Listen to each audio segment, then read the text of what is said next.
G'day guys, Kyle here. Just want to give you a quick rundown on my 2017 Rocky Mountain Slayer 790 MSL.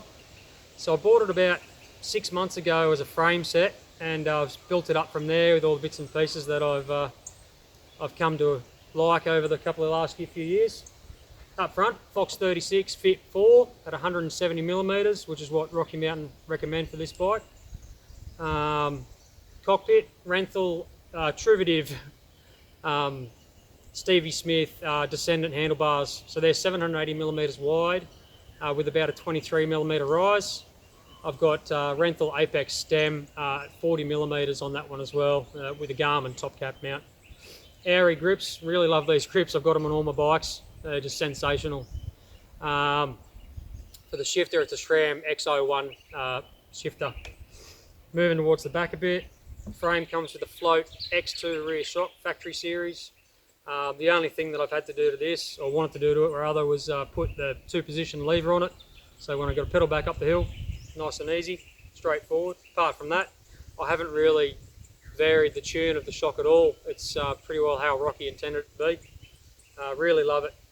Moving on to the rest of the group set, got raceface nextie cranks with a 34 tooth direct mount ring,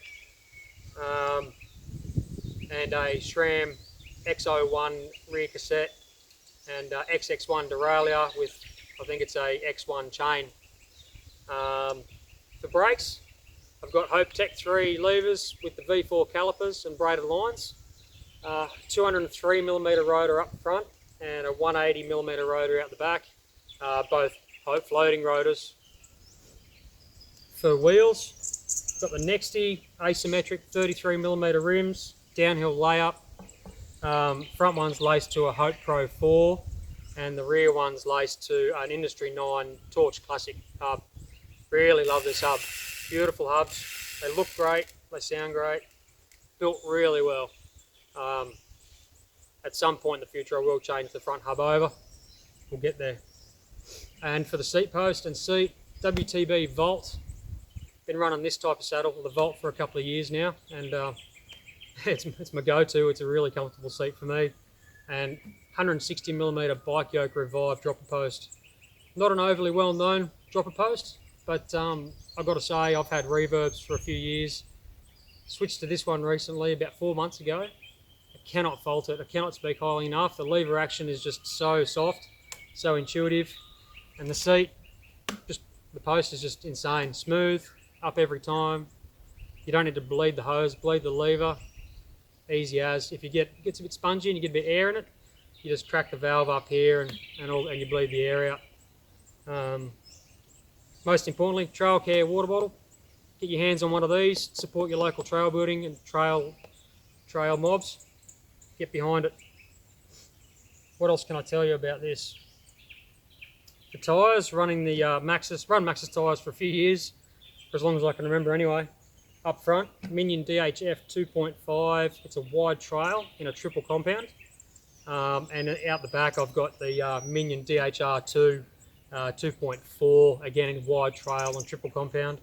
I only just put this tyre on the back, previously had DHF on the back as well. Really love the Maxxis tyres. These wide trail tyres really suited these big rims.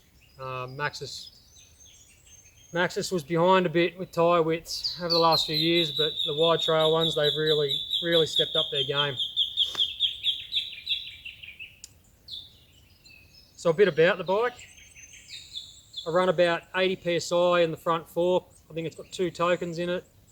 Run it fairly firm, and in the back end I've got about 190 psi in the shock. I weigh about 94 kilos all kitted up, so about 190 psi in the shock. Find it fairly poppy, fairly playful, considering it's such a big bike. And I've got the Ride 4 chip, and I think it's the Position 2, which for me, in my trails I generally ride, gives me the best sort of feel, the best bottom bracket height, head angle that I'm comfortable with. So as I said before guys, I've had this bike for about 6 months. When Rocky Mountain first released the Slayer, I was so keen to get my legs over on one, get one, a demo on one, and just itching, but not many of them come to Australia initially, and I actually got the last frame set that was available, the 2017 models. Shout out to Cycle Station at OURY for hooking me up with that. Great guys. It's really opened my eyes to what was possible on a trail bike. It really has. It's just everything you throw at this, it just eats up, spits out for breakfast, spits out. It's insane. You know, I've got a Banshee Legend, a 26-inch downhill bike, and I still find myself going for this one for most of my rides, just because it's so capable, but it's also so light, and you can flick it around through tight switchbacks. It just dominates it, you know, like, and then you can pedal back up the hill again. So cannot speak highly enough about it. If you ever get the chance to get a demo on one, get one for a ride, I highly recommend it. You will not be disappointed at all. Rocky Mountain have really just nailed it. Geometry, suspension, kinematics, the whole platform is just insane.